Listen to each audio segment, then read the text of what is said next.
What's up mga kaskilled? So ito na nga, tapos na nating lagyan ng pressure gauge. Yan, para makita natin yung cut in at saka cut off. So ang cut in, yun yung PSI na aandar ulit yung water pump. Yung cut off, yun yung maximum PSI na mag-o-off na ang water pump. So testing natin.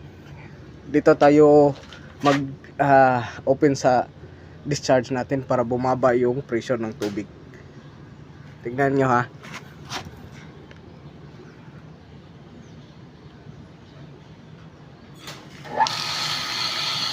So yun, nakita nyo, bumaba siya ng 20 PSI, umadar na siya.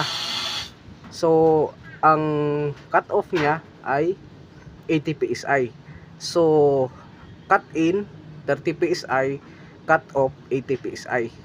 So yan yung pressure na ibinibigay ng automatic pump control natin mga kaskid. So okay, klaro na ba lahat?